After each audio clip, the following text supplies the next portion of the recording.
Assalamualaikum warahmatullahi wabarakatuh.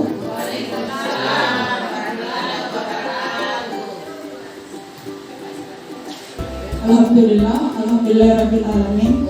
Assalatu wassalamu ala rasulillah Sayyidina Muhammad wa ala alihi wa sahbihi ajmain. Pertama-tama adalah kita mengucapkan puji dan syukur kehadirat Allah Subhanahu wa taala karena kita masih diberi kesempatan, kesehatan dan kekuatan untuk datang bersama-sama di tempat ini dalam rangka melaksanakan tugas kita sehari-hari sebagai pendidik dan tenaga kependidikan. Tak lupa pula kita kirimkan salam dan selawat kepada junjungan kita Nabiullah Muhammad Sallallahu Alaihi Wasallam sebagai rahmatan lil alamin yang membimbing kita dari alam kegelapan menuju alam yang terang benderang seperti apa yang kita rasakan sekarang ini.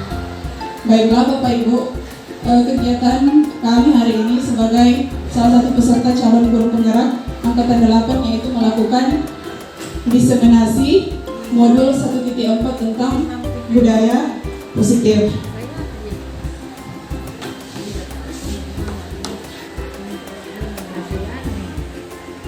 Ya, sebelum kita masuk ke materi tentang budaya positif, berikut ini ada beberapa pertanyaan pemantik. Oke, apakah Bapak Ibu setuju atau tidak setuju? Yang pertama, hukuman dapat mendisiplinkan anak. Setuju atau tidak setuju?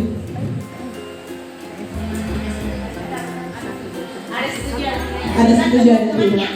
Oke. Baik, yang kedua. Ya, betul sekali.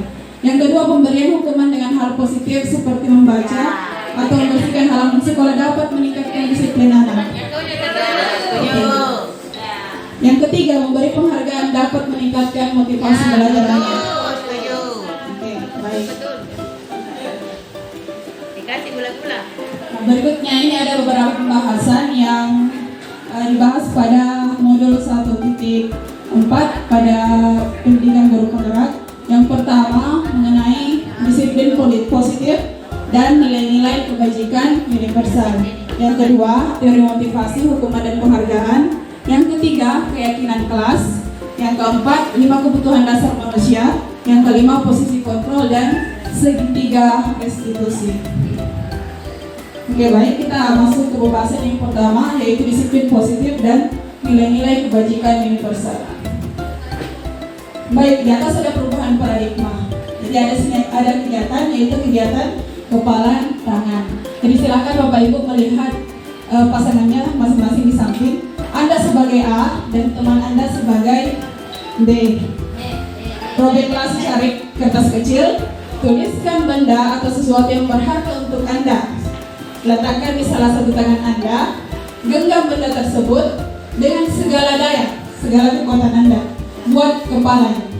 Kemudian teman Anda di samping Anda yang berperan sebagai B akan mencoba sekuat tenaga dengan berbagai cara untuk meminta Anda memberikan benda tersebut.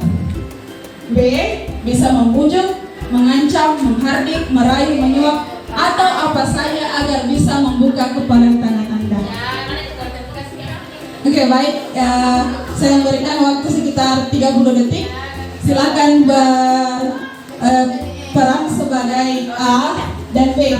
Jadi B berusaha merayu A untuk membuka kepalan tangannya dan mengetahui apa yang berada di dalam kepalan tangan A.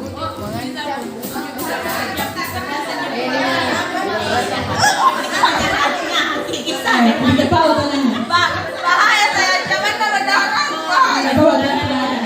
Intinya bagaimana caranya supaya si B bisa membuka kepalan tangannya A. Apapun caranya.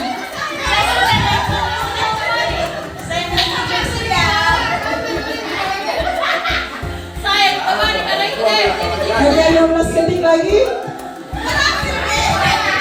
Sudah ada yang berhasil.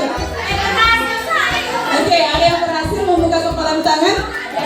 Ada yang tidak berhasil? Ada yang tidak berhasil? Ada yang tidak berhasil?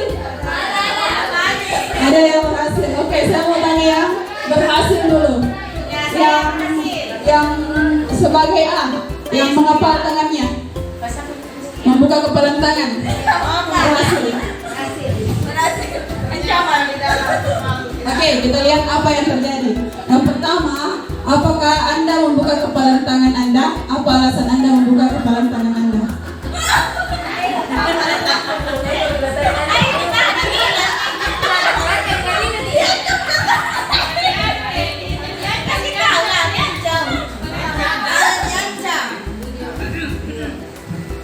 Jadi alasan saya membuka kepalan tangan karena ibu yang di samping saya ini luar biasa cara membujuknya. Jadi ada teknik khusus yang diberikan beliau kepada saya untuk bisa membujuk saya membuka kepalan tangan untuk memberikan benda yang ada di kepalan tangan saya. Terima kasih. Baik, terima kasih. Sekarang kita lihat yang kedua. Apakah Anda tetap menutup kepalan tangan Anda? Apa alasan Anda menutup kepalan tangan Anda? Yang tadi tetap tertutup kepalan tangannya ada?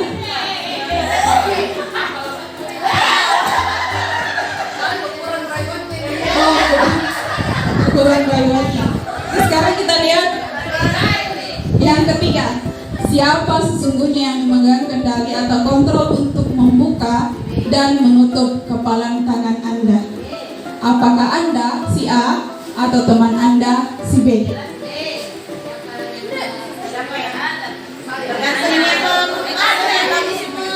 Siapa yang memiliki kontrol membuka kepalan itu? A atau B?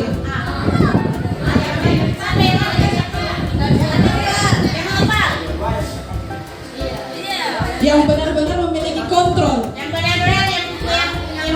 yang punya tangan adalah si A. Dari apapun yang dilakukan orang lain, jika kita tidak ingin membuka kepalan tangan kita, pasti tidak akan terbuka.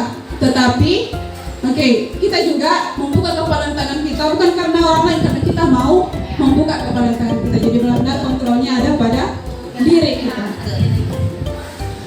Berikutnya teori kontrol dan teori pilihan. Menurut Dr. William Glasser dalam teori kontrol atau choice theory meluruskan beberapa makna miskonsepsi tentang makna kontrol. Di sini yang pertama bahwa ilusi bahwa guru mengontrol murid. Apakah selama ini kita bisa mengontrol murid?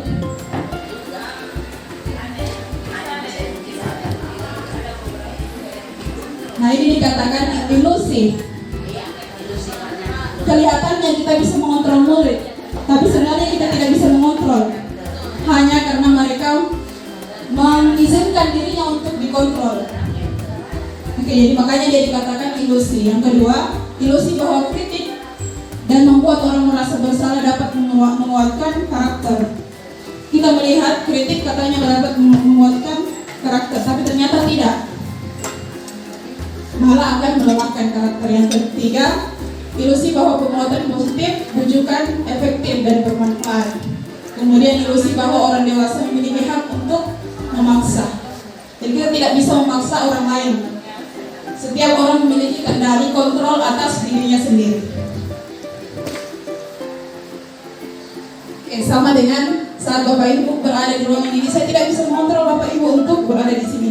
Hanya karena Bapak Ibu sendiri untuk memutuskan berada di sini, sehingga Bapak Ibu tetap berada di ruangan ini dan menunda masuk ke kelas. Siapa sesungguhnya yang memiliki kontrol? Di sini ada stimulus respon dan teori kontrol. Dalam stimulus respon kita mencoba mengubah orang agar berpandangan sama dengan kita. Pada teori kontrol, kita seharusnya berusaha memahami pandangan orang lain tentang dunia. Perilaku buruk dilihat sebagai suatu kesalahan. Padahal sebenarnya semua perilaku yang terjadi ada tujuannya. Orang lain bisa mengontrol saya, tapi berdasarkan teori kontrol atau pilihan, hanya Anda yang bisa mengontrol diri Anda. Orang lain tidak bisa. Saya bisa mengontrol orang lain. Sebenarnya kita tidak bisa mengontrol orang lain. Kemudian pemaksaan ada saat bujukan gagal. Biasanya kalau bujukannya gagal, ada pemaksaan. Seharusnya ada kolaborasi atau konsensus menciptakan pilihan baru. Berikutnya untuk stimulus respon, model berpikirnya menang kalah. Teori kontrol berpikir menang menang. Berikutnya makna kata disiplin. Selama ini seperti apa kata disiplin yang kita pahami? Mengikuti aturan. Itu yang kita pahami secara umum. Nah di sini disiplin berasal dari bahasa Latin artinya belajar. Jadi makna disiplin adalah belajar kontrol diri dengan menggali potensi kita agar tercapai tujuan mulia, yaitu menjadi seseorang yang kita inginkan berdasarkan nilai-nilai yang kita hargai. Kita berada di tempat ini karena kita menghargai tugas dan tanggung jawab kita. Oke. Namun dalam budaya kita, makna kata disiplin telah berubah menjadi sesuatu yang dilakukan seseorang pada orang lain untuk mendapatkan kepatuhan. Jadi kepatuhan bukan berarti kedisiplinan. Oke, seringkali dihubungkan dengan ketidaknyamanan. Karena kita dipaksa untuk patuh dengan sesuatu, akhirnya menimbulkan ketidaknyamanan pada diri kita.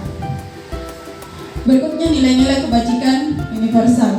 Nilai-nilai kebajikan universal adalah sifat positif manusia yang merupakan tujuan mulia yang ingin dicapai setiap individu. Nilai tersebut bersifat universal, lintas bahasa, suku bangsa, agama maupun latar belakang. Contohnya nilai universal tanggung jawab. Oke, apakah tanggung jawab tersebut merupakan sifat positif?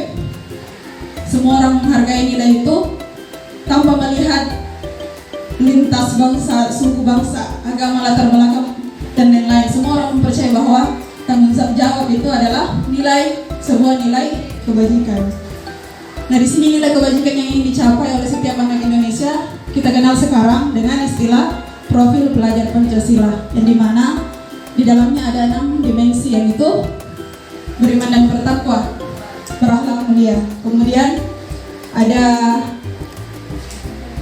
gotong royong, mandiri, berpikir kritis, kreatif. Kemudian masih ada satu lagi, kolaboratif. Oke, lanjut. Ya, yang kedua teori motivasi, hukuman, dan penghargaan. Nah, berikut ini ada 3 teori motivasi perilaku manusia. Ternyata manusia bertindak karena ada 3 faktor yang melatar belakangi. Yang pertama, untuk menghindari ketidaknyamanan atau hukuman. Kadang kita melakukan suatu tugas tidak muncul dari dalam diri, tetapi dari luar, hanya karena tidak mendapat teguran, misalnya dari atasan, tidak mendapat hukuman. Nah, biasanya pertanyaan yang muncul, apa yang terjadi apabila saya tidak melakukannya? Ya, pasti saya akan dimarahi, pasti akan saya dibiarkan malas oleh atasan dan lain-lain. Berikutnya yang kedua, untuk mendapatkan imbalan dari orang lain atau institusi, karena ingin mendapatkan penghargaan, ingin dipuji. Nah, ini juga motivasi eksternal. Apa yang akan saya dapatkan apabila saya melakukannya? Nah, dari 3 teori motivasi ini yang terakhir yang diharapkan muncul pada diri kita, yaitu untuk menghargai diri sendiri. Jadi saya datang di sekolah bukan karena saya ingin dipuji oleh atasan, bukan karena saya takut dimarahi oleh atasan, tapi karena saya menghargai diri saya bahwa saya memiliki tanggung jawab. Oke, jadi saya akan menjadi orang seperti apa bila saya melakukannya. Jadi ini muncul dari dalam diri atau motivasi internal. Ini merupakan tujuan utama dari disiplin positif. Berikutnya, ada istilah dikatakan dihukum oleh penghargaan. Jadi ternyata penghargaan itu berlaku sama dengan hukuman. Dalam arti meminta atau membujuk seseorang melakukan sesuatu untuk memenuhi suatu tujuan dari orang yang meminta atau membujuk. Dorongannya eksternal dan akan ada faktor ketergantungan. Kapan penghargaan berhenti diberikan, maka hal baik yang dilakukannya juga akan berhenti. Makanya dikatakan penghargaan itu juga merupakan hukuman. Oke, berikutnya beberapa dampak pemberian penghargaan menurut Alpicon. Jadi ada pengaruh jangka pendek dan jangka panjang, sama seperti beberapa waktu yang lalu kegiatan yang kita lakukan kebersihan kelas berjalan karena ada iming-iming penghargaan. Tapi pas penghargaan sudah tidak diberikan, Oke, penghargaan sifatnya menghukum, tidak memunculkan motivasi intrinsik, mengurangi ketepatan. Oke, kemudian tidak efektif, merusak hubungan. Merusak hubungan maksudnya ini penghargaan berlebihan diberikan kepada seseorang di depan teman-temannya sehingga teman yang lain merasa terabaikan, tidak dihargai. Oke, menurunkan kualitas dari pekerjaannya. Kemudian mematikan kreativitas, mengurangi motivasi intrinsik. Oke, berikutnya untuk program kebajikan apresiasi. Jadi ini beda dengan apresiasi diberikan, ini apresiasi dianjurkan untuk diberikan. Tapi perlu diingat dalam memberikan apresiasi ada beberapa hal, yaitu pengakuan diberikan secara khusus, kemudian secara pribadi, dan diberikan kepada semua murid secara bergantian. Apapun yang mereka lakukan, melihat sisi baiknya, diberikan apresiasi. Oke, kemudian secara konsisten dan fokus pada proses, bukan hasilnya. Oke, contoh pengakuan atau apresiasi kebajikan. Jadi misalnya di situasinya pada saat menolong murid baru di kelas kita. Jadi pembukanya, kemarin saya perhatikan nilai kebajikan yang muncul, rasa empati besar sekali. Ini maksud dalam apresiasi kepada anak.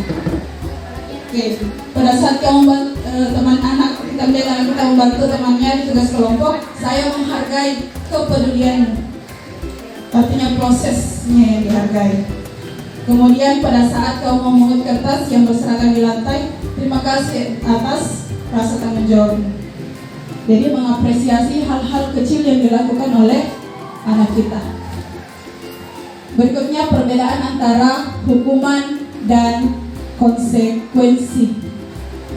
Jadi untuk hukuman kita disarankan sebaiknya untuk dikurangi atau bahkan dihilangkan. Misalnya ada beberapa tindakan di atas. Tindakan yang pertama, mencatat 100 kali dalam buku kalimat saya tidak akan terlambat karena tindakannya terlambat ke sekolah. Nah, dia masuk ke dalam ranah hukuman. Kemudian lari mengelilingi lapangan basket 2 kali karena terlambat hadir di sekolah. Dia masuk ke dalam ranah hukuman. Diminta push up karena tidak menggunakan masker, hukuman. Nah, yang contoh konsekuensi, menggantikan kertas teman yang telah dicoret karena dia merusak misalnya buku temannya, sebagai konsekuensi ganti. Jadi itu tidak termasuk ke dalam hukuman. Membersihkan tumpahan air di meja tulis karena tersenggol pada saat belajar. Ya, untuk lari mengelilingi lapangan basket 2 kali, jika dia mata pelajaran PJOK, nah itu bisa dianggap konsekuensi karena sejalan. Nah, berikutnya perbedaan antara hukuman dan konsekuensi. Hukuman itu sifatnya menyakitkan bagi anak, tapi konsekuensi sesuatu harus terjadi karena itu aturannya. Hukuman membuat anak sakit fisik maupun hati dan jangka waktunya lama. Konsekuensi membuat anak merasa tidak nyaman, tetapi dalam jangka waktu yang pendek, karena itu akibat dari perbuatannya. Berikutnya, hukuman membuat anak membenci kedisiplinan. Konsekuensi membuat anak lebih menghargai kedisiplinan. Hukuman sifatnya paksaan, konsekuensi stimulus respon. Kemudian hukuman membuat anak menyakiti diri sendiri, konsekuensi mendorong anak mudah menyesuaikan diri. Hukuman konsep diri buruk, konsekuensi konsep diri baik. Hukuman anak belajar untuk menyembunyikan kesalahan, konsekuensi anak belajar untuk mematuhi peraturan. Hukuman membuat anak merasa marah, rasa bersalah, dipermalukan, merasa tidak dihargai, tetapi konsekuensi sama-sama tapi waktunya sementara, tidak dalam jangka waktu panjang. Oke, berikutnya keyakinan kelas. Ini yang diharapkan bagi guru-guru untuk sebelum memulai pembelajaran membuat keyakinan kelas. Sebenarnya ini sering sekali kita lakukan, tetapi kita sering kenal dengan istilah kontrak belajar atau peraturan kelas sebelum memulai pembelajaran. Nah, mengapa tidak peraturan saja? Mengapa harus keyakinan kelas? Jadi cuma istilahnya, ya, Jadi mengapa kita memiliki peraturan harus menggunakan helm bila mengendarai kendaraan roda 2? Kira-kira itu peraturan atau keyakinan?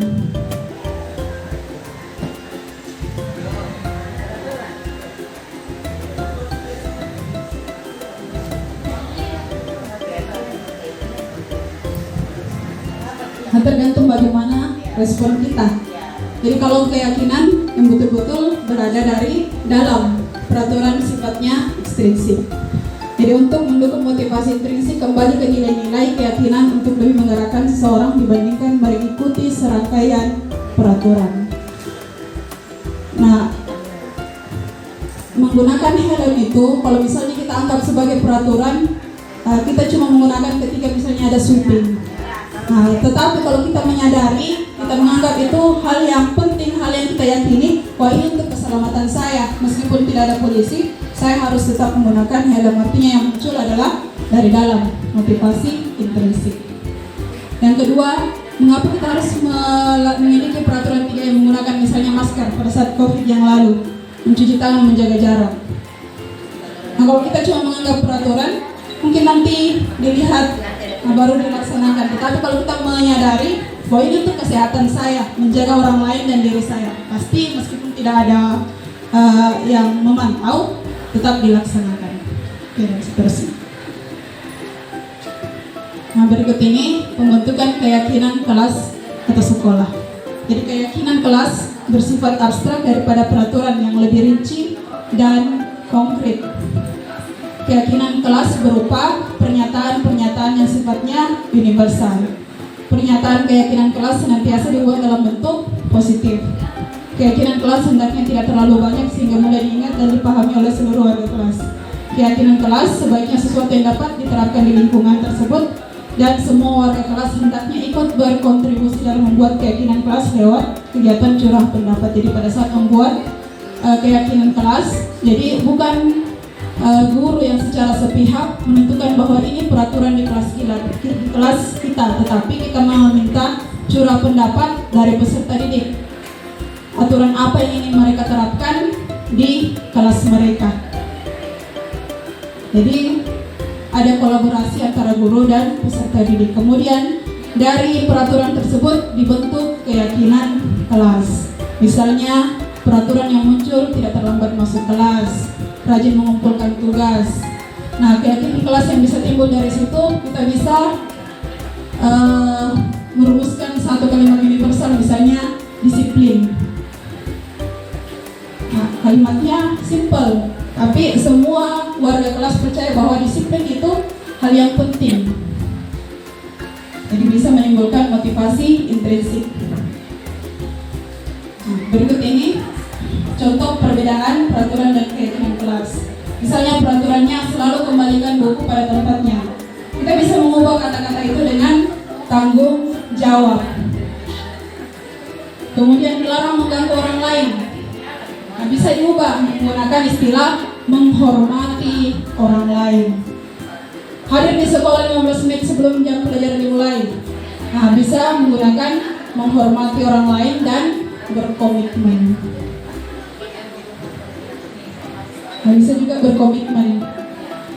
Oke, dilarang melakukan kekerasan. Oke, bisa masuk keselamatan dan menghormati orang lain. Dilarang menggunakan narkoba, menjaga kesehatan. Bergantian atau menunggu giliran, menghormati orang lain dan bersabar. Digunakan masker, jangan berlari di kelas atau di koridor, itu keselamatan dan keamanan. Jadi yang diharapkan, yang digunakan di kelas yaitu keyakinan kelas yang dibentuk bersama dengan peserta didik.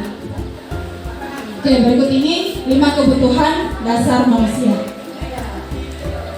Jadi berikut ini adalah 5 kebutuhan dasar manusia, yaitu kebutuhan untuk bertahan hidup atau survival, kebutuhan kasih sayang dan diterima, kebebasan, kesenangan, dan penguasaan.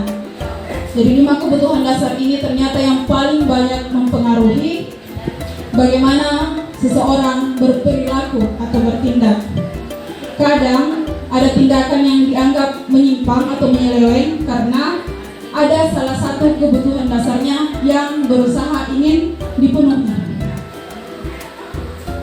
Oke, Oke, seluruh tindakan manusia memiliki tujuan tertentu. Semua yang kita lakukan adalah usaha terbaik kita untuk mendapatkan apa yang kita inginkan. Ketika kita mendapatkan apa yang kita inginkan, sebetulnya saat itu kita sedang memenuhi satu atau lebih dari satu kebutuhan dasar kita. Ketika seorang murid melakukan suatu perbuatan yang bertentangan dengan nilai-nilai kebajikan atau melanggar peraturan, hal itu sebenarnya dikarenakan mereka gagal memenuhi kebutuhan dasarnya. Misalnya di kelas ada yang selalu mengganggu temannya karena merasa senang. Itu karena salah satu kebutuhannya, yaitu kesenangan, tidak terpenuhi. Jadi setiap perilaku yang dilakukan atau tindakan yang keluar karena ada kebutuhan dasar yang ingin dipenuhi. Ada anak yang selalu mengambil makanan temannya. Kalau memang dia merasa lapar atau tidak sarapan dari rumah, artinya kebutuhan yang ingin dipenuhi adalah bertahan hidup.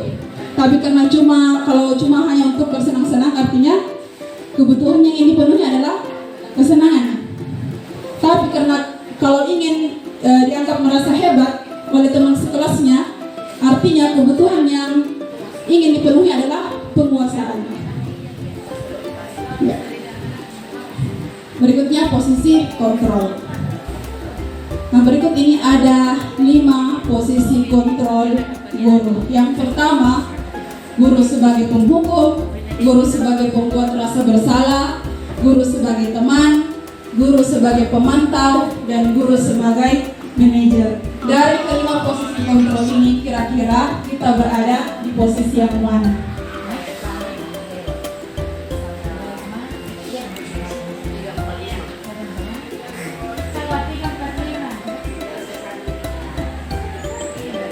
Sebaiknya untuk penghukum sekarang dihindari, dikurangi, atau bahkan dihilangkan. Jadi posisi guru yang terbaik itu adalah sebagai manajer. Nah, berikut ini posisi kontrol guru, itu bisa dilihat perbedaannya. Jadi untuk penghukum dan pembuat rasa bersalah itu adalah identitas gagal yang muncul dari anak. Kemudian teman dan pemantau, identitas sukses tetapi kontrolnya masih dari luar, belum intrinsik. Nah, sebagai manajer, identitas berhasil dan kontrolnya adalah kontrol diri. Kita lihat contohnya guru berbuat. Kalau misalnya dia berada dalam posisi penghukum, dia akan menghardik, menunjuk-nunjuk, menyakiti dan menyindir anak. Apa yang akan dia katakan? Kalau kamu tidak melakukannya, awas ya, rasakan. Hasilnya, anak akan memberontak, menyalahkan orang lain, bahkan berbohong. Kaitannya dengan dunia berkualitas, murid akan meletakkan guru di luar dunia berkualitasnya. Kemudian murid akan berkata, biarkan saja, nanti juga marah lagi. Dampaknya bagi murid, mengulangi kesalahan. Jadi ternyata menghukum tidak ada gunanya. Berikutnya, pembuat rasa bersalah. Nah, guru di sini sering berceramah dan mengatakan seharusnya atau ibu kecewa. Ini sering sekali juga saya lakukan di kelas, membuat anak merasa bersalah. Guru akan berkata, kamu seharusnya, kamu sudah tahu, ibu sudah sekali mengatakan ini berulang-ulang, ibu sudah stres dan seterusnya. Hasilnya, anak akan menyembunyikan, menyangkal dan berbohong. Kaitannya murid meletakkan guru dalam dunia berkualitasnya, tetap murid akan berkata maafkan saya, tetapi akan merasa rendah diri. Saya sudah mengecewakan guru saya. Kemudian bagaimana kalau dia berposisi sebagai teman? Nah, guru akan, jadi ini teman yang dimaksud teman yang sangat akrab sekali sehingga tidak bisa membedakan posisinya sebagai guru dan bertindak terhadap murid, membuatkan alasan-alasan untuk muridnya. Guru akan berkata, ayolah lakukan demi ibu. Masa kamu tidak mau? Ingat, ibu pernah bantu kamu seperti ini. Hasilnya, anak akan ketergantungan terhadap gurunya. Ada di guru yang mengatakan, namun di tibuan, Pak. Oke, berikutnya hasilnya kaitannya dengan dunia berkualitas, murid meletakkan guru sebagai orang yang sangat penting di dunianya karena ketergantungan tersebut. murid akan berkata, saya pikir Bapak Ibu teman saya, masa begitu? Masa segitu nilai yang diberikan? Nah ini kalau kita bertindak sebagai teman. Nah dampak pada murid, lemah, tidak mandiri, dan tergantung. Nah bagaimana kalau posisi guru sebagai pemantau? Jadi guru selalu menghitung, mengukur sudah berapa kesalahannya. Oke, guru akan berkata apa peraturannya. Semua dilihat peraturan. Hasilnya, oke, menyelesaikan diri bila diawasi, tetapi jika tidak diawasi, kembali lagi. Oke, kalau ada gurunya, ada buan, tidak ada jadi jangan. Oke, berikutnya kaitannya dengan dunia berkualitas, murid meletakkan guru dalam peraturan dan hukum sebagai hukum di dunianya. Jadi dia melaksanakan hukum ketika ada gurunya. Oke, murid akan berkata, misalnya ini untuk SD, biasanya ada bintang. Berapa banyak bintang yang saya peroleh? Berapa halaman yang harus saya tulis? Nah ini sering juga saya terima dari anak-anak. Yang mana tugasku belum selesai, Bu? Yang mana harus saya catat? Oke, berikutnya dampaknya pada murid menitik beratkan pada sanksi atau hadiah untuk dirinya. Saat kita sudah tidak memeriksa, tidak dikerjakan lagi. Saat sudah tidak dipantau. Berikutnya posisi guru sebagai manajer. Guru akan mengajukan pertanyaan. Guru berkata apa yang kita yakini. Oke, apa yang bisa kamu kerjakan untuk memperbaiki masalah ini. Jadi meminta anak mencari solusi atas permasalahannya sendiri. Apakah mereka yakini apa yang dilakukan ini baik atau buruk? Apakah sesuai dengan nilai-nilai yang mereka yakini? Kemudian hasilnya akan menguatkan pribadi karena akan menyadari apa yang mereka lakukan. Kaitannya dengan dunia berkualitas, murid meletakkan dirinya sebagai individu yang positif. Jadi meskipun kita melihatnya negatif yang mereka lakukan, dia selalu membuat dirinya positif. Kemudian murid berkata, bagaimana caranya saya bisa memperbaiki keadaan? Jadi mencari solusi atas tindakan yang dilakukan. Dampaknya pada murid akan mengevaluasi diri dan mencari cara bagaimana memperbaiki diri. Oke, jadi kira-kira yang mana posisi yang terbaik dari 5 posisi kontrol? Manajer. Ya, memantau juga bisa. Oke, berikutnya posisi kontrol. Misalnya pernyataannya gurunya mengatakan, saya kecewa sekali sama kamu. Yang mengatakan adalah orang yang membuat orang lain merasa bersalah. Kamu tidak pernah benar melakukannya. Ini kata-kata yang dikeluarkan oleh penghukum. Ayolah lakukan demi ibu. Kata-kata teman. Apa yang kamu dapatkan? Apakah kamu mau mendapatkan stiker bintang hari ini? Pemantau. Bagaimana kamu bisa menyelesaikan masalah ini? Manajer, mencari solusi sendiri. Kamu selalu yang paling terakhir dari penghukum. Oke, berikutnya segitiga restitusi. Kejadian terakhir. Jadi ini diharapkan dilakukan oleh semua guru dalam menyelesaikan masalah yang dihadapi oleh peserta didik. Jadi ada 3 segitiga restitusi. Yang pertama, menstabilkan identitas, kemudian validasi kebutuhan, kemudian menanyakan keyakinan. Dalam menstabilkan identitas, yang biasanya dikatakan adalah kita mengatakan setiap orang pasti pernah melakukan kesalahan, bukan cuma kamu saja. Artinya dia tidak merasa langsung di dalam. Kamu bukan satu-satunya yang pernah melakukan ini. Artinya dia tidak merasa sendiri. Oke, berikutnya validasi kebutuhan. Menanyakan alasannya. Kamu tentu punya alasan mengapa melakukan itu. Kemudian, adakah cara yang lebih efektif untuk mendapatkan apa yang kamu butuhkan? Misalnya dia mengambil barang temannya untuk kesenangan. Artinya kebutuhan yang ingin dibutuhkan adalah bersenang-senang. Kita mencarikan alternatif lain, ada hal lain yang bisa dilakukan untuk memenuhi kebutuhan kesenangan itu tanpa menyakiti atau mengganggu orang lain. Kemudian menanyakan keyakinan, nilai apa yang telah kita sepakati, nilai apa yang mereka percayai. Kemudian kamu ingin menjadi orang yang seperti apa? Oke, dengan mencari sendiri solusi dari permasalahan. Nah, berikut ini menstabilkan identitas untuk membuat anak yang merasa gagal karena berbuat salah menjadi positif terhadap dirinya. Jadi guru berkata berbuat salah itu manusiawi, tidak ada manusia yang sempurna. Bapak Ibu juga pernah salah, kita pasti bisa menyelesaikan permasalahan ini. Bapak Ibu tidak tertarik untuk mencari tahu siapa yang benar, siapa yang salah, tetapi lebih tertarik untuk menyelesaikan masalahnya. Oke, kalau kamu menyalahkan dirimu sendiri terus-menerus, apakah kamu bersikap baik pada dirimu? Nah, ini mengajukan pertanyaan, tapi sifatnya menstabilkan identitas murid. Yang kedua, validasi kebutuhan. Membantu murid mengenali basic need atau kebutuhan dasar yang ingin dipenuhinya ketika melakukan kesalahan itu. Pada dasarnya, setiap tindakan manusia tujuannya adalah memenuhi kebutuhan dasar, apakah itu penguasaan, kebebasan, kasih sayang, dan rasa diterima, kesenangan, atau bertahan hidup. Guru berkata, kamu bisa saja melakukan hal yang lebih buruk, tapi kamu tidak melakukannya. Oke, artinya misalnya menelpon orang tuanya, bisa melakukan hal yang lebih buruk, misalnya menelpon semua keluarga yang datang ke sekolah.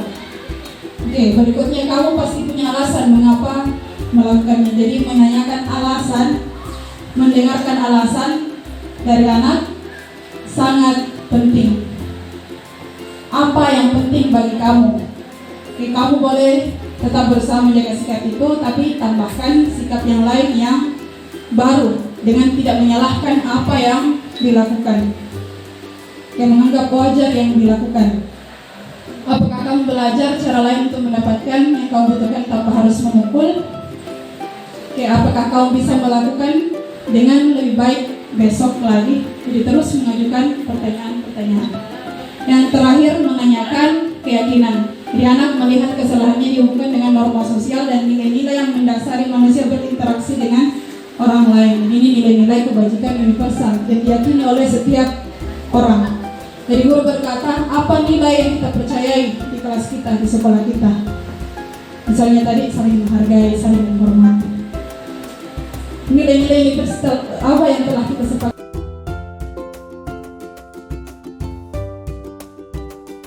Yang ideal yang kalian inginkan seperti apa ketika belajar dengan baik, dengan aman, dengan nyaman, sehingga bisa menyerap semua pembelajaran yang diberikan oleh gurunya. So ini buat semacam yang intinya tentang kelas yang ideal menurut kelas 10A.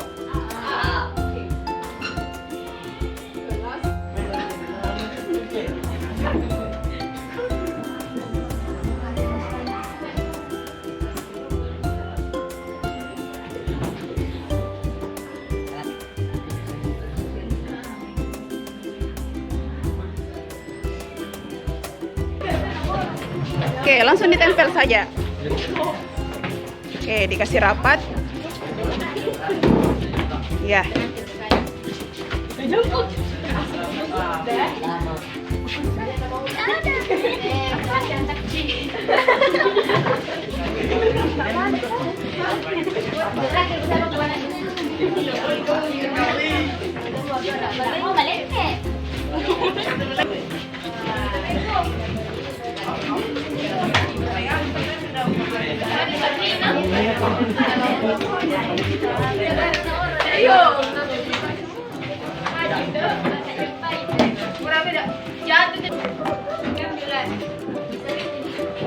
Oke, sekarang kita lihat. Kita akan lihat yang sama atau yang mirip. Oke, yang pertama di sini tidak berisik pada saat proses pembelajaran berlangsung. Oke, kalau dikatakan tidak berisik, maksudnya di sini apa? Oke, kalau misalnya dihilangkan kata tidaknya tapi maknanya sama. Kira bagaimana? Oke, bagaimana maksudnya? Tidak berisik pada saat proses belajar berlangsung. Oke,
yang rapi dan bagus. Oke, apa selanjutnya sudah dijanjikan bagian sarana dan sarana untuk memperbaiki. Mungkin bahannya belum datang sehingga belum dikerjakan. Oke, berikutnya rapi. Berikutnya bersih rapi sama bersih rapi. Oke, melarang menggunakan HP saat jam pelajaran tidak. Oke, jadi HP digunakan pada saat gurunya mengizinkan. Oke, kita tulis. Oke, tidak menggunakan HP atau menggunakan HP saat diizinkan guru. Saat diizinkan. Ketika tidak diizinkan, HP-nya di silent dan disimpan di dalam tasnya. Oke, lanjut. Oke, sama HP, kemudian kelas yang sopan santun. Oke, kalau kita masukkan di sini ada sopan santun. Oke, langsung lagi. Kelas yang tertib rapi sama kelas yang bersih rapi. Matematika 5 jam maksudnya nih. Mau belajar matematika 5 jam atau tidak mau belajar matematika 5 jam? Mau. Belajar matematikanya jadwalnya 5 jam tidak? Nanti di kelas berikutnya kelas 11 kalau jurusan yang kalian pilih mendukung untuk belajar matematika baru. Kelas 10 nanti. Oke, berikutnya sama kelas yang ideal adalah kelas yang kompak. Oke, kalau maksudnya kompak? Oke, kelas yang santun dan kompak.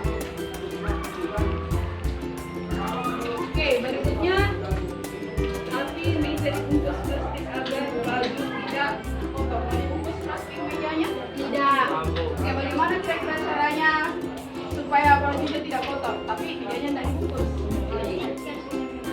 Bersihkan mejanya yang dibersihkan, bawa lap dari rumah, siram air baru dibersihkan mejanya. Oke, kalau kalian bungkus mejanya sama kalau ada di tetap kotor, kalau tidak dibersihkan. Oke, berikutnya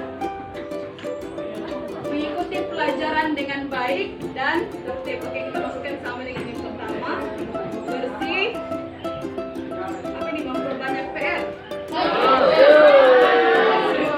Kebanyakannya ya. Oke, mau diganti dengan kata-kata yang lain? Jangan. Tidak perlu banyak PR-nya, tetapi jika ada PR atau tugasnya dikerjakan dengan tepat waktu. Oke, kerjakan tugas dengan tepat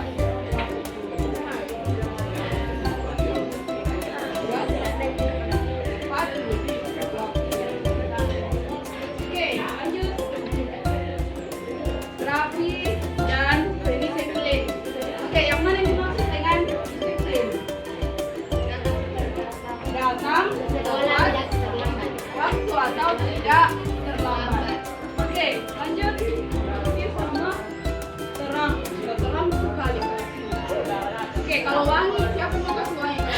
Kalian sendiri pakai parfum kalau di sekolah. Kemudian bersih disiplin sama.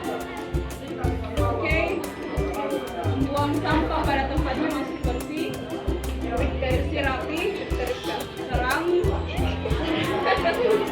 Kelas yang bagus. Kelas yang ideal adalah bersih, peraturan, Oke, jadi sama sekarang kita lihat. Jadi dari beberapa kelas ini yang telah kalian tempelkan di atas, kita simpulkan ada beberapa yang muncul di atas. Yang pertama, mendengarkan saat guru menjelaskan.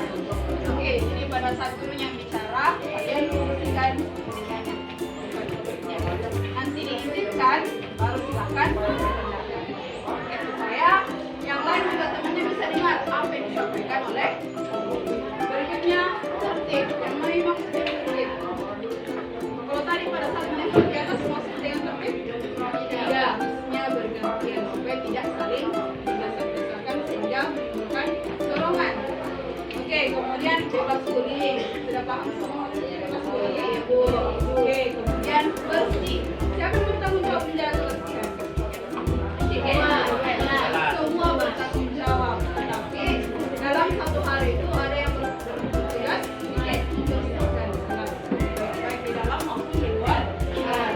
Oke, menggunakan HP saat diizinkan. Jika bunyi tidak mengatakan silakan cari HP-nya atau keluarkan HP-nya, tapi silent mode di dalam kelas. Tidak. Oke, sopan santun. Oke, sama maksudnya kalau kita katakan saling menghargai dan menghormati. Oke, yang mana yang dimaksud ini? Misalnya temannya mau masuk di kelas, tidak langsung orang masuk. Kalau tidak masuk, baru itu pun kalau mau keluar, izin dulu sama orang yang dalam, baru keluar. Kemudian saat tidak berada di kelas, minta izin dulu. Jadi minta izin kepada orang lain itu menandakan bahwa kalian mungkin sopan santun, hargai dan menghormati. Tidak mengganggu temannya. Itu masuk ke dalam sopan santun. Hargai dan menghormati. Oke, berikutnya mengerjakan tugas tepat waktu, masuk ke dalam ranah. Oke, jadi disepakati. Kemudian yang terakhir, kompak. Saya sudah sampaikan sebelumnya, kalian satu kelas, artinya semuanya bersaudara, jaga kekompakan. Oke, sekedar informasi, beberapa nama ibu sudah beberapa tahun, mungkin ada juga yang kakaknya di sini, semuanya menjaga kelas yang kompak pasti.